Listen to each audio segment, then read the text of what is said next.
എല്ലാ പ്രിയ സുഹൃത്തുക്കൾക്കും MRS ഇലക്ട്രോണിക്സിൻ്റെ പുതിയൊരു വീഡിയോയിലേക്ക് സ്വാഗതം. ഇന്ന് നമ്മളൊരു കൊറിയറാണ് നോക്കുന്നത്. ഇത് കാലിക്കറ്റിൽ നിന്ന് വന്നിട്ടുള്ള ഒരു കൊറിയറാണ്. ഒരു AC ബോർഡാണ് ഇതിൽ അയച്ചിരിക്കുന്നതെന്നാണ് പറഞ്ഞിരിക്കുന്നത്. പവർ ഓൺ ആവാത്ത ഒരു AC ബോർഡാണ്. അപ്പോൾ നമുക്കിതൊന്ന് ഓപ്പൺ ചെയ്തിട്ട് ആ ബോർഡൊന്ന് പുറത്തെടുക്കാം.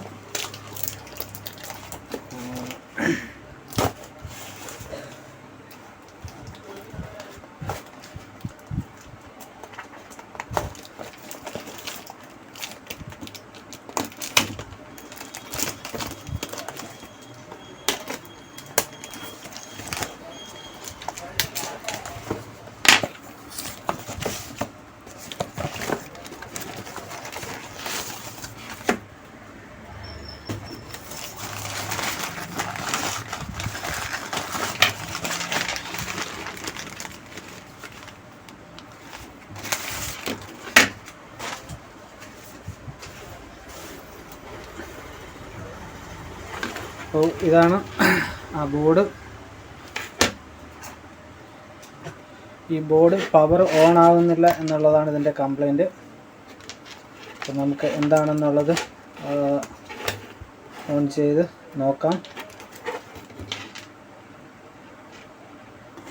ഇതിൻ്റെ ട്രാൻസ്ഫോമർ ഇതിൽ കൊടുത്തിട്ടില്ല.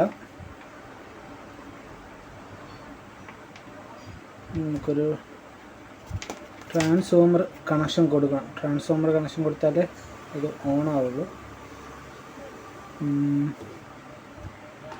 ഔട്ട് പോകണമെന്നാണ്. ഓക്കെ, നമുക്കൊരു 12 വോൾട്ട് സപ്ലൈ ഇതിൽ കൊടുത്ത് നോക്കാം. ആദ്യം ട്രാൻസ്ഫോമർ തന്നെ വേണമെന്നില്ല, നമുക്കൊരു 12 വോൾട്ട് സപ്ലൈ കൊടുക്കാം. ബെഞ്ച് പവർ സപ്ലൈ കൊടുത്ത് നോക്കാം. ഓക്കെ, ഞാനിപ്പോൾ ബെഞ്ച് പവർ സപ്ലൈയിൽ നിന്ന് 12 വോൾട്ട് എടുത്തിട്ടുണ്ട്. നമുക്ക് ഇവിടെ വരുന്ന ഈ വലിയ കപ്പാസിറ്ററിൽ 12 വോൾട്ട്, ഇത് നെഗറ്റീവ് പോസിറ്റീവ്. അപ്പോൾ പോസിറ്റീവ് സൈഡിൽ റെഡ് വയർ കണക്ഷൻ കൊടുക്കാം, നെഗറ്റീവ് സൈഡിൽ ബ്ലാക്ക് വയർ. ഇനി നമുക്കിതിൽ നമ്മുടെ പവർ സപ്ലൈ കണക്ഷൻ കൊടുക്കാം.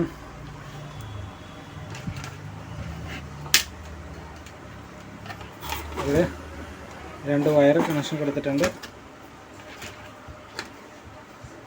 പോസിറ്റീവ് സൈഡിൽ പോസിറ്റീവ് കൊടുത്ത് നമുക്കിപ്പോൾ 0.02 ആംപിയർ എടുത്തിട്ടുണ്ട്.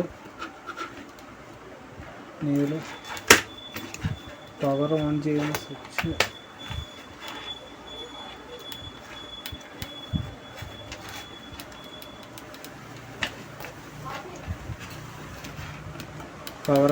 സ്വിച്ചിൽ ഒന്നും ഒരു അനക്കവും ഇല്ല. വോൾട്ടേജ് ഒന്ന് ചെക്ക് ചെയ്ത് നോക്കാം.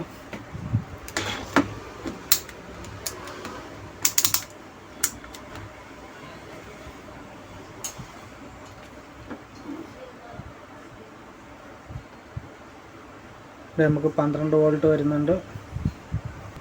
ഇവിടെയാണ് 5 വോൾട്ടിൻ്റെ റെഗുലേറ്റർ IC ഇരിക്കുന്നത്. ഇവിടെ 12 വോൾട്ട്, ഇവിടെ 5 വോൾട്ട് ഇല്ല, 4.8 വരുന്നുള്ളൂ. പിന്നെ ഇതിൻ്റെ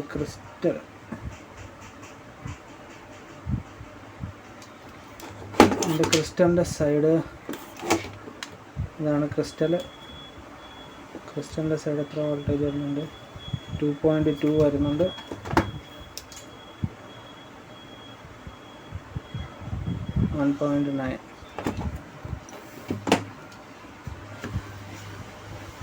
ഇവിടെ ഇപ്പോൾ ഞാൻ ഇവിടെ ഒരു 12 വോൾട്ട് കൊടുത്തിരുന്നു ബെഞ്ച് പവർ സപ്ലൈ നിന്ന്.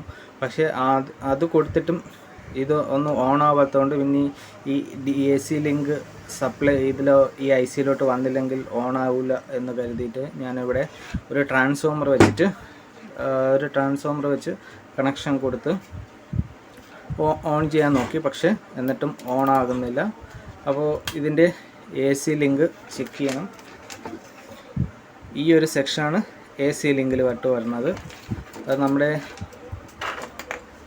ഇവിടെ ഈ ഒരു പവർ സപ്ലൈ, അതായത്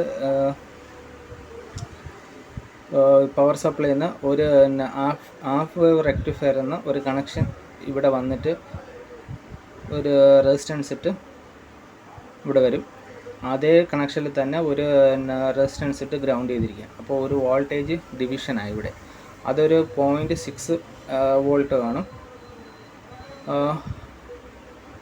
ഇതിൻ്റെ ഔട്ട്പുട്ട് എന്ന് പറയുന്നത് 0.27 അല്ലെങ്കിൽ 0.3 വോൾട്ടേജ് നമ്മുടെ ഈ ഒരു പ്രോസസ്സറിലോട്ട് വരും. അത് DC മോഡിലും ചെക്ക് ചെയ്യാം, AC മോഡിലും ചെക്ക് ചെയ്യാം. പിന്നെ വരുന്നത് നമ്മുടെ ഓക്സിലേറ്ററാണ്. ഈ ഓക്സിലേറ്റർ കംപ്ലൈൻ്റ് ഉണ്ടെങ്കിലും ഈ ഒരു ഓക്സിലേറ്റർ എന്ന് പറഞ്ഞാൽ ക്രിസ്റ്റൽ, ഈ ക്രിസ്റ്റൽ കംപ്ലൈൻ്റ് ഉണ്ടെങ്കിലും നമ്മുടെ ഈ ബോർഡ് ഓൺ ആവില്ല. പക്ഷേ ഇത് അയച്ചു തന്ന ആൾ ഇത് റിപ്പയർ ചെയ്തിട്ടുണ്ടായിരുന്നു. ആ പുള്ളി ഈ ക്രിസ്റ്റലൊക്കെ മാറ്റി പുതിയ ക്രിസ്റ്റൽ മാറ്റിയിട്ടിട്ടുണ്ടായിരുന്നു. പിന്നെ വരുന്നത് മെമ്മറി ഐ സി ആണ്. പിന്നെ വരുന്നത് ഈ ഒരു വോൾട്ടേജാണ്. ഇവിടെ ഒരു 2.5-3 വോൾട്ടിനിടയ്ക്ക് ഇവിടെയും വോൾട്ടേജ് വരണം. ഈ വോൾട്ടേജ് ഇല്ലെങ്കിലും ഇത് ഓണാവില്ല. അപ്പോൾ നമുക്ക് ആദ്യം ഇവിടെ നിന്ന് തന്നെ ചെക്കിങ് ആരംഭിക്കാം. ഇവിടെ നിന്ന് ഈ ഒരു AC ലിങ്ക് എന്ന് പറയും. ഇത് ഈ AC ലിങ്ക് പ്രോസസ്സറിലോട്ട് കറക്റ്റായിട്ട് വരുന്നുണ്ടോ ഇല്ലയോ എന്ന് ചെക്ക് ചെയ്യാം. ഞാനിപ്പോൾ ഇവിടെ ഒരു 12 വോൾട്ട് ട്രാൻസ്ഫോമർ കണക്ഷൻ കൊടുത്തിട്ടുണ്ട്. പിന്നെ ഗ്രൗണ്ട് വയറ് ഇവിടെ കണക്ഷൻ കൊടുത്തിട്ടുണ്ട്. ഇനി നമുക്കിതൊന്ന് പവർ കൊടുക്കാം. പവർ കൊടുത്തിട്ടുണ്ട്. പവർ സ്വിച്ച് ഓണാണ്. മൾട്ടിമീറ്റർ എടുത്തിട്ട് ഇപ്പോഴും ഈ ഒരു പവർ സ്വിച്ച് ഓൺ ചെയ്തിട്ടും പവർ സ്വിച്ച് പ്രസ് ചെയ്ത് കഴിഞ്ഞാൽ ഓണാവുന്നില്ല. ഡിസ്പ്ലേ ബോർഡ് അവിടെ ഇരിക്കുന്നു. ഡിസ്പ്ലേ ബോർഡ് ഓണാവുന്നതേ ഇല്ല. ഇപ്പോൾ വോൾട്ടേജൊക്കെ ഒന്ന് ചെക്ക് ചെയ്ത് നോക്കാം. മെയിൻ വോൾട്ടേജ് എന്ന് പറയുന്നത് 15 വോൾട്ട് ഉണ്ട്. പിന്നെ 5 വോൾട്ടിൻ്റെ അവിടെ 0.48 വോൾട്ട്. പിന്നെ AC ലിങ്ക് അവിടെ വരുന്നത് സ്റ്റാർട്ടിങ്ങിൽ 10 വോൾട്ടാണ്. അത് കഴിഞ്ഞ് ഡിവൈഡ് ചെയ്ത് വരുന്നത് 0.6 വോൾട്ട്. പിന്നെ ഈ ഒരു ട്രാൻസിസ്റ്ററിൽ നിന്ന് ഔട്ട്പുട്ട് പോകുന്നത് 0.3 വോൾട്ട്. ഇത് നമ്മൾ AC-യിലൂടെ ചെക്ക് ചെയ്യണം. AC-യിലൂടെ ചെക്ക് ചെയ്യുമ്പോഴത്തേക്കും 0.7 വോൾട്ട്. അതായത് കറക്റ്റായിട്ട് AC ലിങ്ക് വർക്ക് ചെയ്യുന്നുണ്ട്. AC ലിങ്കിൻ്റെ കണക്ഷൻ ഓക്കെയാണ്. ആ AC ലിങ്ക് കണക്ഷൻ നമുക്കിവിടെ എത്തുന്നുണ്ടോ ഇല്ലെന്ന് നോക്കണം. ഓക്കെ, അതും ഓക്കെയാണ്. ഇനി നോക്കേണ്ടത് നമ്മൾ ക്രിസ്റ്റലിൻ്റെ വോൾട്ടേജാണ്. ക്രിസ്റ്റലിൻ്റെ ഒരു സൈഡ് 2.2 ഉണ്ട്, ഒരു സൈഡ് 2.0. ഓക്കെ. ഇനി നമ്മുടെ മെമ്മറിയുടെ ഇത് ഡാറ്റയിലും ക്ലോക്കിലും വോൾട്ടേജ് കൃത്യമായിട്ട് വന്നാണ്. VCC കൃത്യമായിട്ട് വരുന്നുണ്ട്. ഇനി നമുക്ക് സ്വിച്ചിലുള്ള കോണ്ടാക്ട്, അതായത് നമ്മുടെ ഈ സ്വിച്ച് ഒന്ന് പ്രസ് ചെയ്ത് നോക്കാം.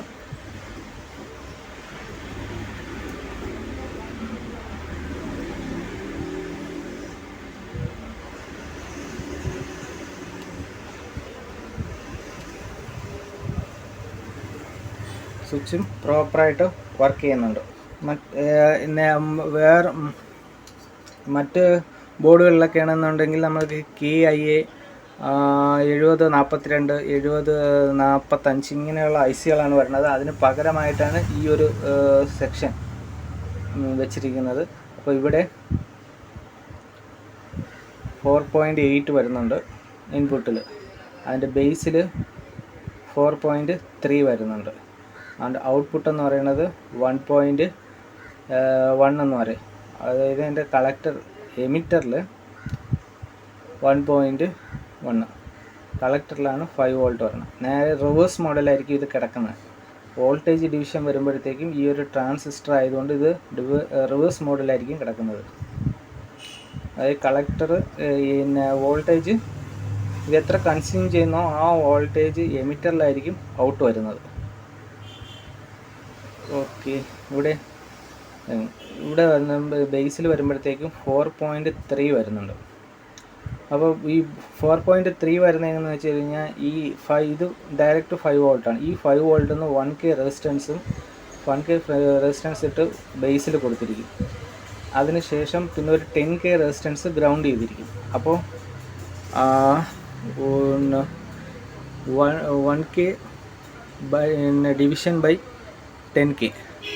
അപ്പോൾ അവിടെ ഒരു ചെറിയ നേരിയ വ്യത്യാസമേ ഉണ്ടാവുള്ളൂ. ആ ഡിവിഷനിൽ നമ്മൾ ഡിവിഷൻ നോക്കുമ്പോഴത്തേക്കും 4.8 വോൾട്ട് എന്ന് ചെറിയ ഒരു വ്യത്യാസത്തിൽ നമുക്ക് ഈ ഒരു വോൾട്ടേജ് ഇവിടെ വരുന്നത്. അത് ആ ഡിവിഷൻ ചെയ്യുന്നതിന് ആ പ്രത്യേക ആപ്ലിക്കേഷൻ ഉണ്ട്. ആ ആപ്ലിക്കേഷൻ നോക്കിയാൽ നമുക്ക് മനസ്സിലാവും ഇതിൻ്റെ ഡിവിഷൻ. അത് ഞാൻ ഇനിയൊരു വീഡിയോസിൽ കാണിച്ചു തരാം എങ്ങനെയാണ് അതിൻ്റെ ഡിവിഷൻ നോക്കുന്നതെന്ന്, അത് റെസിസ്റ്റൻസിൽ ഡിവിഷൻ നോക്കുന്നതെന്ന്. നമുക്കിപ്പോൾ ഔട്ട്പുട്ടിൽ ഇതാണ് ഇതിൻ്റെ പ്രശ്നം എന്ന് പറയുന്നത്. ഇവിടെ 1.18 മാത്രമേ ഉള്ളൂ. ഇവിടെ നമുക്ക് വേണ്ടത് 2 സംതിങ് വരണം. അതായത് 2.5 3 വോൾട്ടിനും ഇടയ്ക്ക് ഇവിടെ വോൾട്ടേജ് നിന്നാൽ മാത്രമേ ഈ ഒരു ബോർഡ് ഓൺ ആവത്തുള്ളൂ. ഓക്കെ, നമുക്ക് പവർ ഒന്ന് ഊരിയിടാം. ഇപ്പോൾ ഈ ഒരു ട്രാൻസിസ്റ്റർ, അതായത് ഇവിടെ ഇരിക്കുന്ന ഈ ഒരു ട്രാൻസിസ്റ്റർ 2 കപ്പാസിറ്റേഴ്സ് ഉണ്ട്. ഇതിലുള്ളതല്ല, ഇത് ഒരു 104ൻ്റെ കപ്പാസിറ്റർ, ഇത് 85-50ൻ്റെ ട്രാൻസിസ്റ്ററാണ് ഇരിക്കുന്നത്. ഓക്കെ, അപ്പോൾ ഈ 85-50ൻ്റെ ട്രാൻസിസ്റ്ററിൽ ഈ എമിറ്ററിൽ ഈ ഒരു 104ൻ്റെ ഡിസ്ക് കപ്പാസിറ്റർ ആണ്. ഈ ഡിസ്ക് കപ്പാസിറ്റർ നമ്മൾ ചെക്ക് ചെയ്യുന്ന സമയത്ത് ഒരു പക്ഷേ വാല്യൂ കറക്റ്റായിട്ട് വാല്യൂ കാണിക്കും, പക്ഷേ അത് വോൾട്ടേജ് വരുന്ന മോഡിൽ വോൾട്ടേജ് ഡ്രോപ്പ് ചെയ്യാൻ സാധ്യതയുണ്ട്. അപ്പോൾ ആദ്യം നമ്മൾ ശ്രദ്ധിക്കേണ്ടത് ഈ ഒരു കപ്പാസിറ്ററാണ്. അപ്പോൾ ഈ ഒരു ഡിസ്ക് കപ്പാസിറ്റർ ആദ്യം നമുക്ക് അതിൽ നിന്ന് ഇളക്കാം.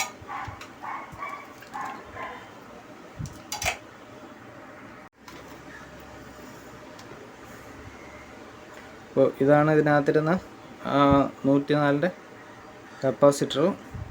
അപ്പോൾ ഇതൊന്ന് നമുക്ക് ആദ്യം മാറ്റി കൊടുത്ത് നോക്കാം.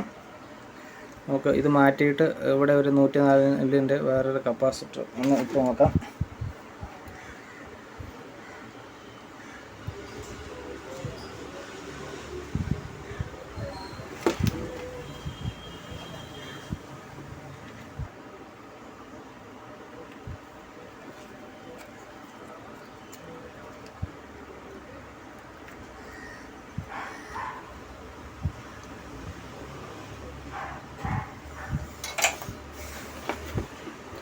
അപ്പോൾ ഇവിടെ മാറി ഈ ഒരു കപ്പാസിറ്റർ നമ്മൾ മാറ്റിയിട്ടിട്ടുണ്ട്.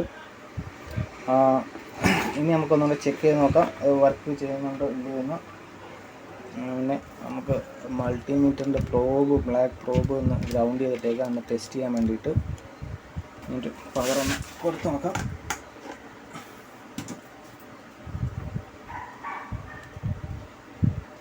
പവർ കൊടുത്തു. ഇവിടെ എത്ര വോൾട്ടേജ് വരുന്നുണ്ടെന്നുള്ളതൊന്ന് ചെക്ക് ചെയ്യാം. ഇവിടെ 1.8 വോൾട്ട് വന്നിട്ട് ഡ്രോപ്പായി പോയിക്കൊണ്ടിരിക്കുകയാണ്.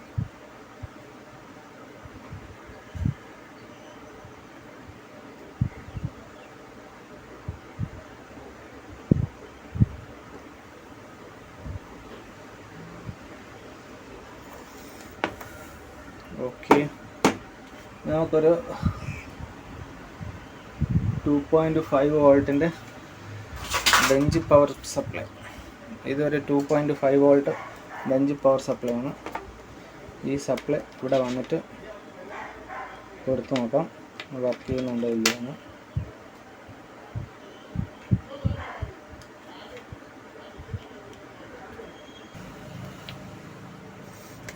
ഇപ്പോൾ കണ്ടോ, ആ ഒരു ഡിസ്പ്ലേ ഓണായിട്ട് നിൽക്കുകയാണ്. ഞാൻ അവിടെ കൊടുത്തതെന്ന് പറയുന്നത് 3 വോൾട്ടാണ് കൊടുത്തത്. 3 വോൾട്ട് കൊടുത്തപ്പോഴത്തേക്കും ഇത് ഓണായിട്ടുണ്ട്. അപ്പോൾ ഇവിടെ 3 വോൾട്ടിന് മുകളിൽ സപ്ലൈ വരണം. അത് വരാത്തത് കൊണ്ടിട്ടാണ് ഇത് ഇപ്പോഴും 1.2 എന്നേ ഉള്ളൂ. ഓക്കെ, നമുക്ക് ആ 85-50 എന്നുള്ള ട്രാൻസിസ്റ്ററും കൂടെ ഒന്ന് ചേഞ്ച് ആക്കി നോക്കാം. ഇപ്പോൾ ഞാൻ ഇവിടുത്തെ ട്രാൻസിസ്റ്റർ അയച്ചെടുത്തിട്ടുണ്ട് 85-50 എന്നുള്ള. വേറൊരു 85-50 എന്നുള്ള ഒരു ട്രാൻസിസ്റ്റർ ഇളക്കിയെടുത്തിട്ടുണ്ട്. ഇത് വേറൊരു ബോർഡിൽ നിന്ന് ഇളക്കിയെടുത്തതാണ്. നമുക്ക് ഈ ട്രാൻസിസ്റ്റർ സെറ്റ് ചെയ്തിട്ട് ഇതൊന്ന് ഓൺ ചെയ്ത് നോക്കാം.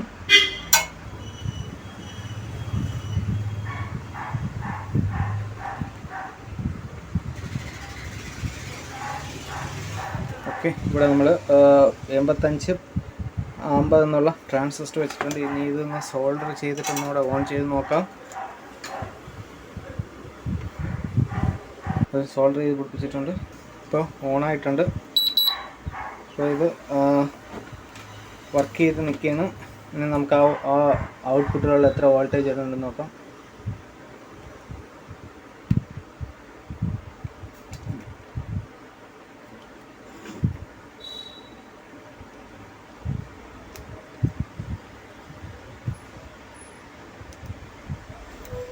ഓക്കെ, ഗ്രൗണ്ട് ചെയ്തിട്ടുണ്ട്.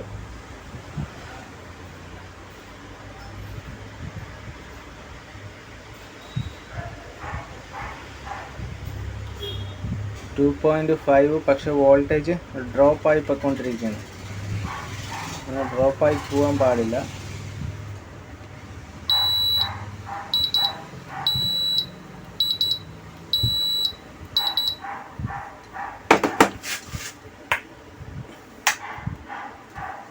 ഇപ്പോൾ നമ്മൾ ഓഫ് ചെയ്തിട്ട് ഓൺ ചെയ്തപ്പോഴത്തേക്കും ഓൺ ആവുന്നില്ല. കാര്യം ഇവിടുത്തെ വോൾട്ടേജ് ഡ്രോപ്പായി പോയിക്കൊണ്ടിരിക്കുകയാണ്. ഒന്ന് ഈ മെയിൻ IC കംപ്ലൈൻ്റ് ആയിരിക്കാം, അല്ലാന്നുണ്ടെങ്കിൽ ഈ ഒരു ഡിവിഷനിലോ വേറെ പ്രശ്നം ഉണ്ടാവാം. ഇനി ചെക്ക് ചെയ്യാനുള്ളത് ഇപ്പോൾ എന്താണെന്ന് കംപ്ലൈൻ്റ് എന്ന് നമുക്ക് പിടികിട്ടിയിട്ടുണ്ട്. ഇത് എന്തുകൊണ്ടാണ് ഓൺ ആവാത്തതെന്ന്. ഇനിയിപ്പോൾ നമുക്ക് ഈ ഒരു കൺവെർട്ടറിന് പകരമായിട്ട് ഇവിടെ ഈ ഒരു വോൾട്ടേജ് കൊടുക്കാൻ വേണ്ടി സ്റ്റേബിളായിട്ട് നിർത്താൻ വേണ്ടിയിട്ട് നമ്മുടെ ചെറിയൊരു പവർ ബക്ക് കൺവെർട്ടർ മോഡുകൾ കിട്ടും. അതായത് 5 വോൾട്ട് കൊടുത്തിട്ട് നമുക്കൊരു 3.3 2.5 വോൾട്ടൊക്കെ എടുക്കുന്ന ചെറിയൊരു ബക്ക് കൺവെർട്ടർ മൊഡ്യൂൾ. അതിപ്പോൾ എൻ്റെ ഇല്ല, അത് വാങ്ങിച്ച് കൊടുക്കാനുള്ള പരിപാടിയാണ്. ആ ഒരു മൊഡ്യൂൾ ഇതിനകത്ത് സെറ്റ് ചെയ്തിട്ട് ഈ ഒരു സെക്ഷന് പകരമായിട്ട് ആ ഒരു മൊഡ്യൂൾ നമുക്ക് സെറ്റ് ചെയ്ത് അതിൻ്റെ ഔട്ട്പുട്ട് 3 വോൾട്ട് പിടിച്ച് ഈ ഒരു പ്രോസസ്സറിന് കൊടുക്കാം. എനിക്ക് തോന്നുന്നത് ഈ ഒരു പ്രോസസ്സർ തന്നെയാണ് ഇതിലെ പ്രശ്നമെന്നാണ്. ആ ഒരു രീതിയിൽ നമുക്ക് ഇതിനെ ബക്ക് കൺവെർട്ട് ചെയ്ത് ആ ഒരു വോൾട്ടേജ് കൊടുത്തിട്ട് ഇതിനെ കണ്ടിന്യൂസ് ആയിട്ട് നിർത്താൻ പറ്റും. അപ്പോൾ അതാണ് ഇതിനകത്തുള്ള ഏക സൊല്യൂഷൻ. അപ്പോൾ ഈ വീഡിയോയിൽ ഇത്രയേ ഉള്ളൂ. നമുക്ക് ഈ ഒരു വർക്ക് ചെയ്യാത്ത PCB എന്താണെന്ന് കംപ്ലൈൻറ്റ് എന്നുള്ളത് പൂർണ്ണമായിട്ട് കണ്ടുപിടിച്ചിട്ടുണ്ട്. അതുകൊണ്ട് ഈ വീഡിയോയിൽ ഇത്രയേ ഉള്ളൂ. നമുക്കിനി ഒരു അടുത്തൊരു വീഡിയോ ആയിട്ട് കാണാം. നിങ്ങൾ ആദ്യമായിട്ടാണ് എൻ്റെ ചാനൽ കാണുന്നതെന്നുണ്ടെങ്കിൽ ചാനൽ സബ്സ്ക്രൈബ് ചെയ്യുക, ലൈക്ക് ചെയ്യുക, ഷെയർ ചെയ്യുക. Thank you for watching my videos. By.